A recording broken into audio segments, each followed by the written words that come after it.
Hey everybody, it's Theresa V, and this is the place that spiritual sensitives come to create an empowered life. I am so excited that you're here because I really want to talk today about sensory experiences and how they facilitate our spiritual development. We have been trained out of fully being in our body, whether it's becoming uncomfortable because of our experiences or being told that in order to be spiritual, you have to disconnect with the pleasures of the body in all of the ways. Focusing on our spiritual development has often translated to giving up things of the world and not fully enjoying our experience of being embodied on this planet in this incarnation.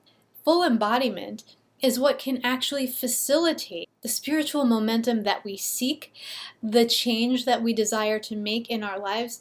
Very often, not being grounded, not being fully embodied is what is holding us back. And there's a lot of guilt around enjoying the experiences with our bodies. One of the easiest ways for us to get present and grounded is to focus on our five senses. What are we hearing right now? What are we smelling right now? What do we taste right now?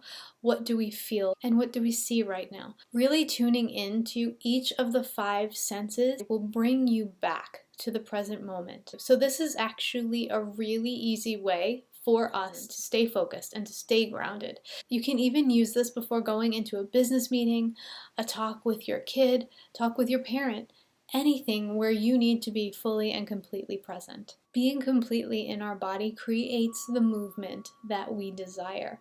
So most of us are very comfortable with reaching up and bringing energy down from heaven and trying to bring energy, anchoring heaven to earth. The part that's less comfortable for us is really bringing the energy up from the earth through our systems and back to heaven.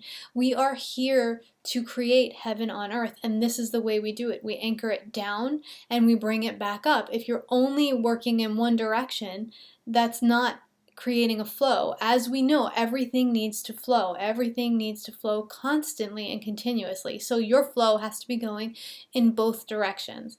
And if we're not fully grounded, then we are not connected to the earth, and we can't bring, our roots are not in her soil, and we can't bring that energy back up and through us. So having sensory experiences leads us to enjoying this planet more, focusing on the things that we hear, see, feel, taste, smell, touch, all of it, having those kinds of experiences and making those pleasurable, make it safer for us to be present.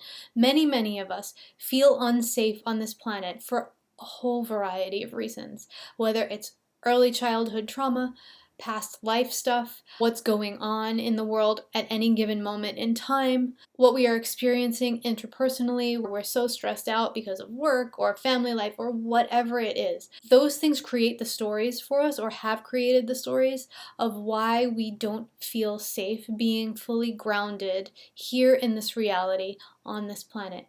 Some of us even are uncomfortable with the level of density here. When we were in other places or before we incarnated, we had this big free expression, and then we decided to come here, and it's very dense when we first get here. It's a very dense energy, and we condense ourselves down into these tiny little bodies, and this is our experience. So it's not exactly pleasurable to start. That's why so many of us come out crying, because we've just gone through one of the most painful experiences of our lives, not only physically, but emotionally as well.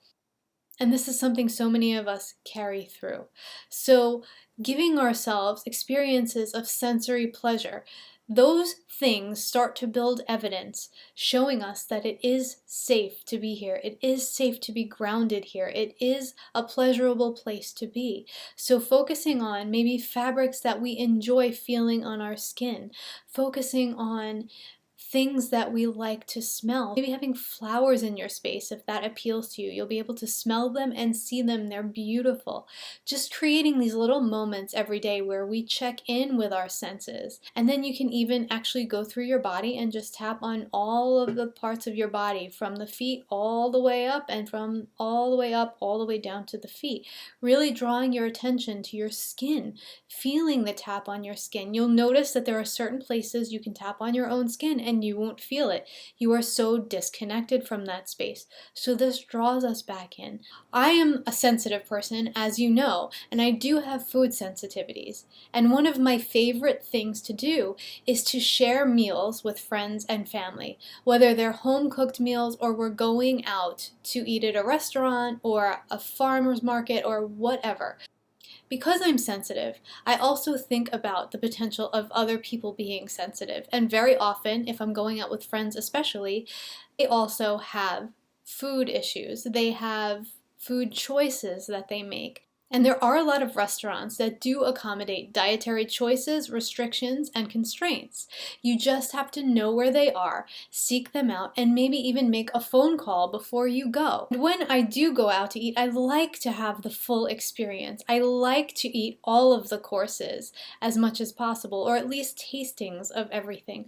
That is enjoyment to me. I love sharing good quality food with other people. When I go to Europe and eat with my friends, this is a non-issue. Everyone there understands the importance of food and what it does for our body, and that it's a full body experience. The pleasure of ingesting food is woven into the culture when I visit them. Interesting because there is a lot of guilt, there is a lot of shame, there is a lot of focus on the sensitivity aspect for those of us in America.